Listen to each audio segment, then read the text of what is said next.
Aku tahu apa yang ada di pikiran Mas Guntur. Kekhawatiran akan kondisi paman membuat Mas Guntur terlihat begitu rapuh. Aku hanya bisa menguatkan.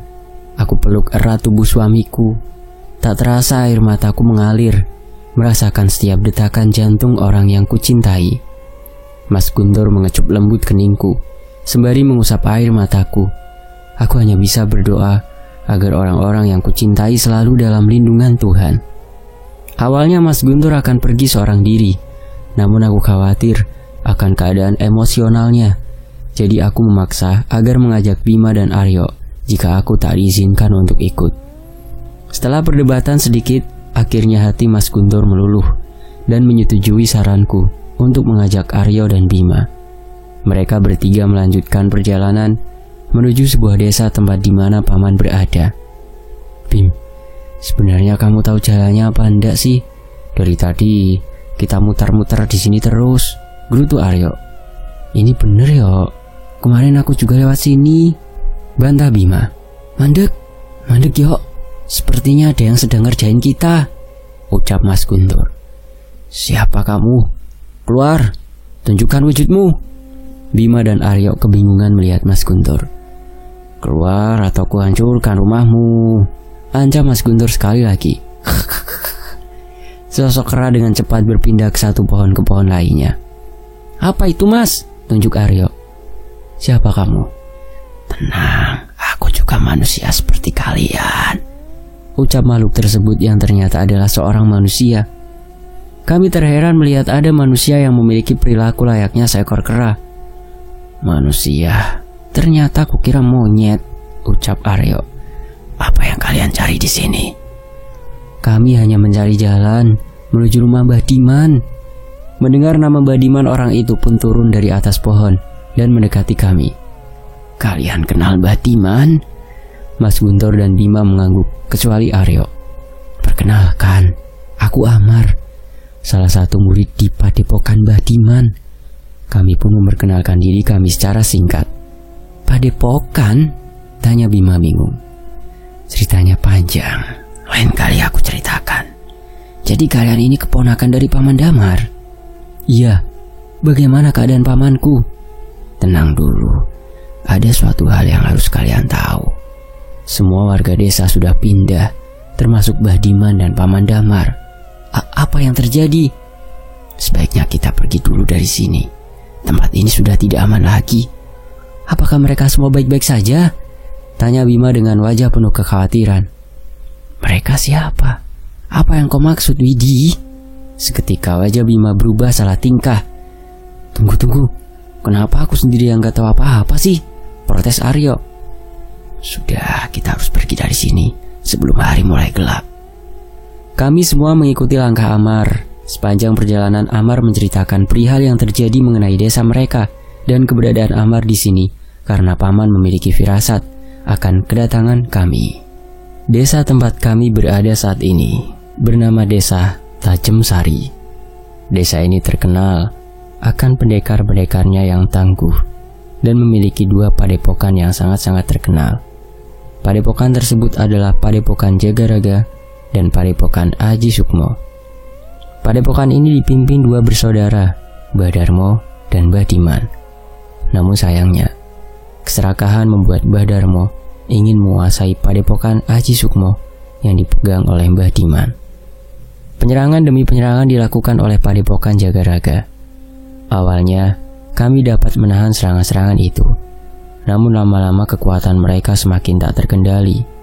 Tak hanya murid di Padepokan Aji Sukmo yang menjadi korbannya, melainkan juga warga desa. Mbah Darmo sudah tak lagi menggunakan ilmu suci bela diri, tetapi Mbah Darmo dan murid-muridnya mengambil jalur ilmu hitam. Akhirnya Padepokan kami kewalahan untuk melawan mereka. Hingga akhirnya Mbah Diman meminta bantuan kepada Paman Damar untuk menolong kami. Tapi hal tak terduga terjadi. Salah satu dari murid Mbah Diman menjadi pengkhianat dan melukai paman saat tengah tertidur. Kami semua lengah, karena kami tidak pernah berpikir bahwa ada pengkhianat di tengah-tengah kami. Karena hal itu, kami memutuskan untuk mengamankan warga desa, sembari mencari cara untuk melawan Padepokan Jagaraga. Namun, Karena orang-orang kami sudah banyak yang tumbang, Mbah Diman enggan untuk mengambil resiko untuk merebut kembali padepokan dan desa kami. Masalah yang dihadapi paman rupanya bukan masalah sepele. Setauku, paman bukan orang yang gegabah dalam menyelesaikan suatu masalah. Pasti paman sudah memiliki rencana sebelumnya. Namun karena hal tak terduga terjadi, membuat paman tak bisa merealisasikan rencananya. Perjalanan yang kami lalui cukup jauh, dan sesekali Amar meminta kami untuk bersembunyi di balik semak-semak. Mungkin orang-orang dari padepokan Jagaraga masih mengintai keberadaan warga desa.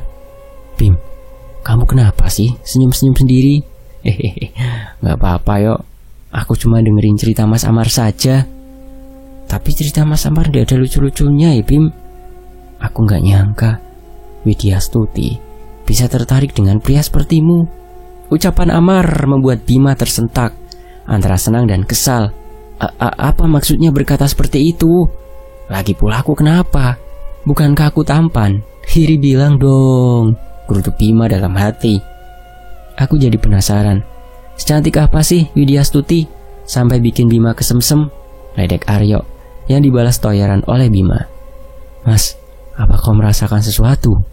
Tanya Amar yang diangguki oleh Mas Guntur. Hati-hati, ada yang mengawasi kita. Kami mengedarkan pandangan ke sekeliling, menunggu sosok yang tengah mengawasi kami keluar. Namun tak ada apapun yang terjadi, walaupun energinya sangat terasa berada di sekitaran kami. Sebaiknya kita hentikan dulu perjalanan kita. Tapi mas, ini tengah hutan loh. Emang apa salahnya dengan hutan ini? Kami tidak bawa persediaan makanan, dan aku lapar banget. Perutmu itu loh, mau dikondisikan. Tidak baik nahan lapar, bikin otak kita macet, tidak bisa mikir. Mendengar kekonyolan Aryo membuat Amar dengan cepat melesat ke dahan-dahan pohon. Wish, manusia satu ini ngalahin monyet. Kita tunggu di sini saja. Mas Guntur mengambil posisi meditasi dan memisahkan sukmanya dengan raganya. Mas Guntur mencoba mencari tahu sekeliling hutan ini, tapi tak ada satupun petunjuk yang ia dapatkan. Walaupun Mas Guntur sangat merasakan energi itu, tapi ia tak bisa menemukan keberadaan energi itu. Mas Guntur mencoba mencari ke lain arah. Ia melihat kabut putih yang cukup tebal, tapi ia tak mampu untuk menembusnya. Sepertinya kabut itu sengaja dibuat untuk melindungi sesuatu. Mas Guntur memutuskan untuk kembali ke raganya, dan ternyata Amar sudah kembali dengan membawa buah-buahan hutan. Apa yang kau temukan? Aku tak menemukan apapun kecuali kabut. Kabut itu sengaja dibuat oleh Mbah Diman untuk melindungi kami semua, agar keberadaan kami tak bisa dengan mudah ditemukan. Syukurlah. Tapi masalahnya tidak hanya itu. Kami semua kekurangan bahan pangan. Raut wajah Amar berubah sedih. Aku bisa merasakan seberat apa beban yang tengah ia pikul saat ini. Tenanglah, kami akan membantu merebut hak kalian kembali. Amar pun mengangguk pelan. Kami sampai di tempat paman berada. Sungguh mengenaskan. Semua orang di sini sekuat tenaga bertahan hidup. Assalamualaikum. Waalaikumsalam, jawab pria tua yang keluar dari dalam rumah. Kami pun menyalami tangan beliau. Kalian sudah sampai, mari masuk, ucap Mbah Diman. Kami pun masuk ke dalam pondok yang dibuat seadanya. Bah, bagaimana keadaan paman? Tanyaku yang mungkin terkesan tidak sopan karena kami baru saja sampai.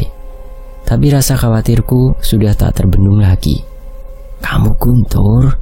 Iya mbah, saya Guntur, keponakan paman Damar. Duk Widi, kemarin duk. Inggih mbah. Seorang wanita menghampiri kami dengan membawa air putih untuk kami. Melihat Widi membuat Bima menjadi salah tingkah dan tak berhenti memandang ke arah Widi. Widi yang tahu jika sedang diperhatikan oleh Bima tersipu malu. Terlihat dari pipinya yang mulai memerah. Walaupun tak menggunakan riasan wajah sama sekali, Widi sudah terlihat cantik. Ini yang namanya Widi. Pantas saja Bima kelepek-kelepek. Iki mah bidadari Bim, ucap Aryo yang membuat Bima semakin salah tingkah. Deman Arman mampu membuat Aryo dan Bima kicep. Duk, ini Mas Guntur. tolong antarkan ke tempat Paman Damar. Baik Mbah, mari Mas, ucap Widi dengan sangat lembut. Mas Guntur mengikuti langkah kaki Widi ke tempat Paman berada. Gimana Mar? Apa mereka masih mencari keberadaan kita? Tanya Mbah Diman kepada Amar. Sepertinya tidak Mbah, hanya saja kita benar-benar sudah tidak bisa kembali lagi ke desa, jawab Amar. Mbah Diman pun mengangguk pelan, seolah sudah paham akan kondisi saat ini. Apa kita akan diam saja Mbah? Tanya Aryo. Ini biar jadi urusan Mbah, kalian tidak usah khawatir. Mbah tahu apa yang sebenarnya diinginkan Darmo. Tapi bagaimana Mbah dengan warga desa? Tanya Bima. Mbah sudah meminta izin kepada Sang Pencipta, juga pelindung tempat ini, agar diizinkan untuk hidup di tanah ini, ucap Mbah Diman. Tapi Mbah, apa kita akan mengalah begitu saja? Bagaimana jika murid-murid Mbah Darmo mengetahui keberadaan kita dan menyerang kita lagi? Tanya Arman yang kurang setuju dengan keputusan Mbah Diman. Semua yang ada di dunia ini hanya titipan. Terkadang kita harus mengikhlaskan jika sewaktu-waktu apa yang kita miliki ini diambil kembali, terang Mbah Diman. Kami bertiga mengangguk. Tak ada yang berani membantah keputusan Mbah Diman. Amar, Mbah akan pergi sebentar. Mbah titip jagain Widi, ucap Mbah Diman. Inggih Mbah, tapi Mbah mau kemana? Tanya Amar khawatir. Mbah hanya pergi menemui seseorang. Tidak lama. Amar pun mengangguk. Amar tahu jika Mbah Diman tidak mungkin menyerah begitu saja. Amar bisa melihat dari raut wajah Mbah Diman yang masih terlihat cemas. Bim, aku titip Widi sama kamu. Jagain Widi, jangan sampai terjadi sesuatu sama Widi, ucap Amar. Tapi Mas Amar mau kemana? Tanya Bima. Aku tidak bisa membiarkan Mbah Diman pergi seorang diri. Aku hanya ingin menjaga beliau, pungkas Amar. Mas Amar yakin? Tanya Aryo meyakinkan. Aku percayakan Widi padamu Bim, dan kau Aryo jaga warga desa, imbu Mas Amar. Sementara itu Amar mengikuti kemana Mbah Diman pergi secara sembunyi-sembunyi. Amar melewati jalur pepohonan agar keberadaannya tak diketahui oleh Mbah Diman. Tapi sebenarnya Mbah Diman tahu kalau Amar tengah mengikuti dirinya. Amar murid Mbah Diman yang paling setia dan yang paling bisa diandalkan. Ilmu kanuragan dan rasa tanggung jawabnya membuat Amar menjadi salah satu orang yang dihindari oleh murid-murid Padepokan Jagaraga. Gerakan Amar yang lincah seperti seekor kera membuat musuhnya kewalahan saat bertarung dengannya. Walau begitu, Amar tak sembarangan menggunakan kemampuan. Sudah kuduga Mbah pasti ke arah desa, ucap Amar dalam hati. Sesampainya di desa sudah ada Mbah Darmo yang menyambut kedatangan Mbah Diman. Tak ada pertarungan di antara mereka. Mbah Darmo pun meminta anak buahnya untuk mundur dan menjauh. Mbah Diman menyerahkan sebuah benda yang dibungkus kain putih. Benda itu? Bukankah benda itu pusaka peninggalan ayah Mbah Diman? Bukankah benda itu sangat berharga untuk Mbah Diman? Mengapa Mbah Diman memberikan pusaka itu begitu saja kepada Mbah Darmo? Ucap Amar dalam hatinya. Setelah menyerahkan benda tersebut, Mbah Diman segera kembali. Namun Amar melihat gerak-gerik Mbah Darmo yang mencurigakan. Benar saja, Mbah Darmo berniat mencelakai Mbah Diman. Namun gerakan Amar lebih cepat. Sebelum keris Mbah Darmo berhasil melukai Mbah Dirman, Amar lebih dulu menarik tubuh Mbah Diman. Brengsek, pekik Mbah Darmo. Kau ingin membunuhku Darmo? Tanya Mbah Diman tak percaya. Banyak omong, habisi mereka, perintah Mbah Darmo kepada semua muridnya yang langsung berlari ke arah Mbah Diman dan Amar. Kita pergi dari sini Mbah, kita nggak akan bisa melawan mereka semua. Mbah Diman mengangguk. Maaf Mbah. Amar menggendong tubuh Mbah Diman di punggungnya dan melesat secepat kilat, meloncat ke dahan pohon satu dan berpindah ke dahan lainnya. Gerakan Amar sangat cepat sampai-sampai membuat murid-murid Mbah Darmo melongok dibuatnya. Bodoh kalian semua, pekik Mbah Darmo. Di sisi lain, sudah beribu-ribu kali Mbah Darmo meminta Amar untuk menjadi salah satu guru di padepokannya. Namun, sebisa mungkin Amar menolaknya secara halus. Penolakan Amar membuat Mbah Darmo semakin geram dan semakin berniat untuk menghancurkan padepokan Sukma Aji, pimpinan Mbah Diman. Sudah aman, Mbah, ucap Amar. Terima kasih, Amar. Mbah tidak usah berterima kasih padaku. Ini sudah menjadi kewajibanku. Mbah yang merawat dan membesarkanku. Aku tak bisa berbakti kepada orang tuaku, jadi izinkan aku berbakti padamu, Mbah, ucap Amar. Mbah Diman menepuk-nepuk bahu pria di hadapannya. Mbah mengapa memberikan pusaka itu? Jadi benar kau menguntitku.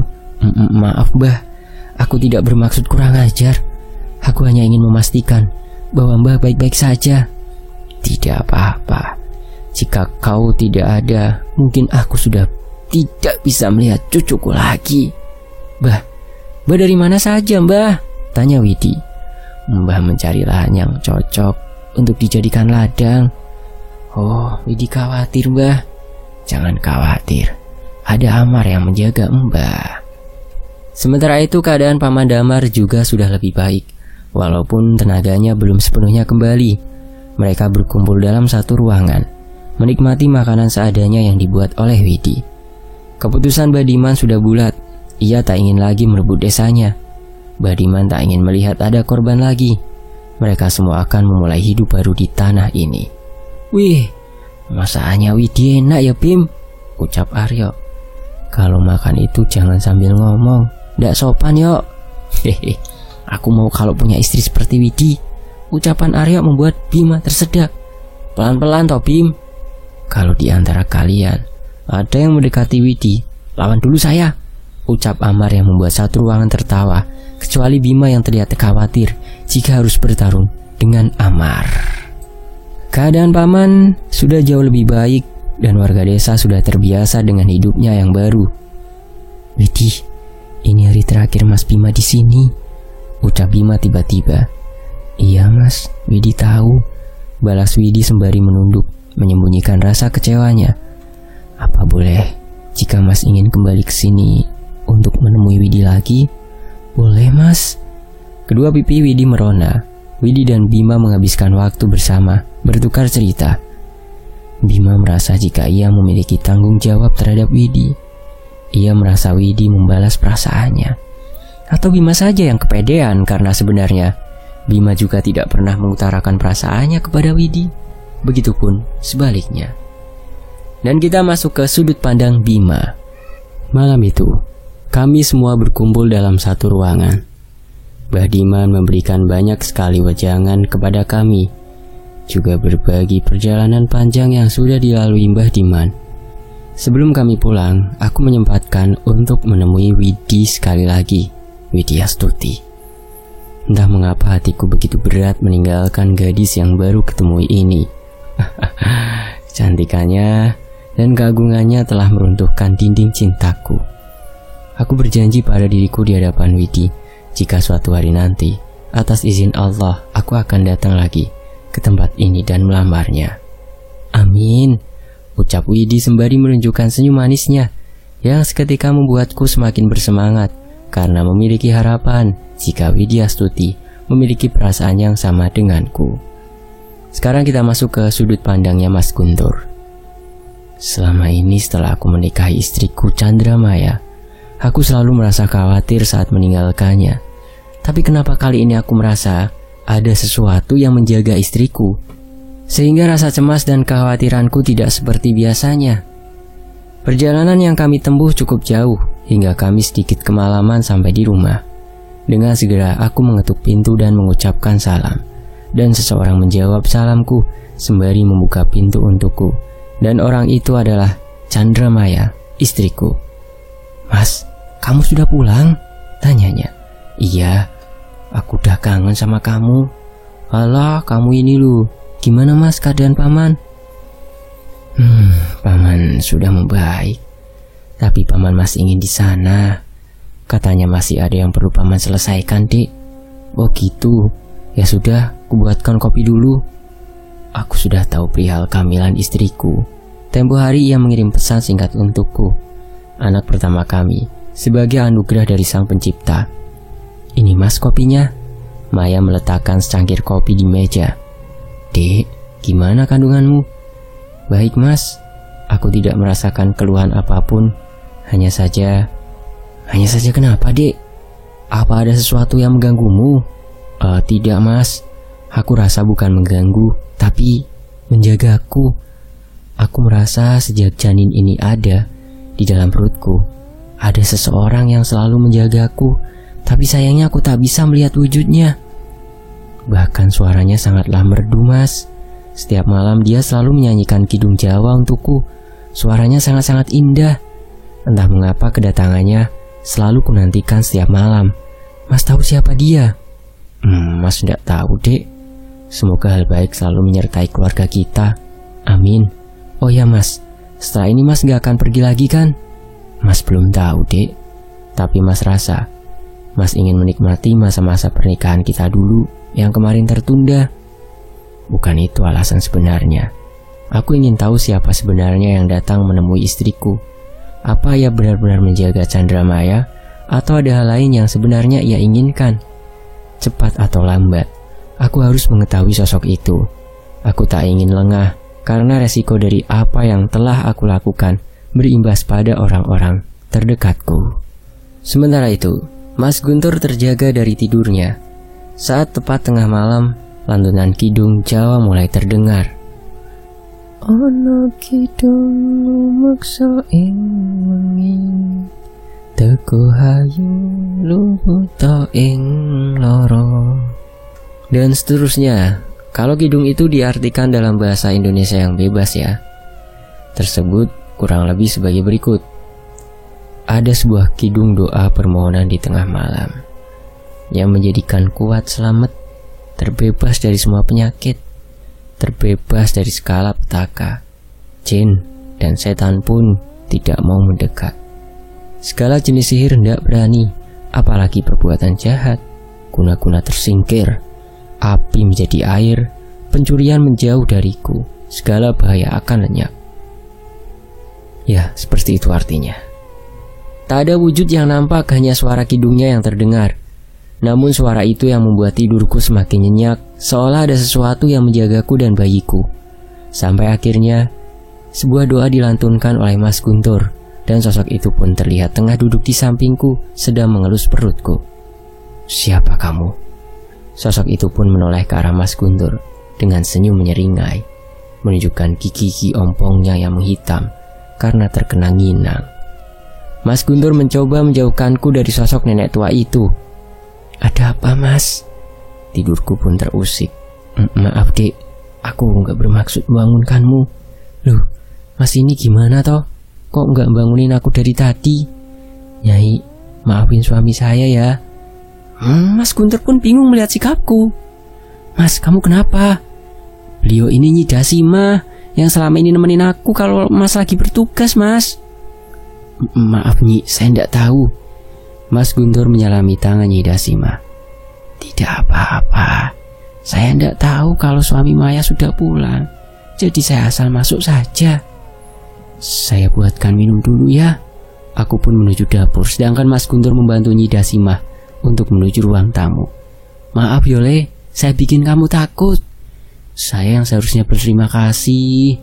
Nyai sudah mau repot-repot jagain Chandramaya selama saya pergi.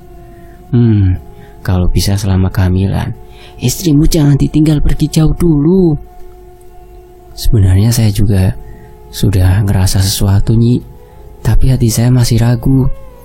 Aku hanya bisa menjaga anakmu dari demit-demit penunggu hutan yang ada di sini.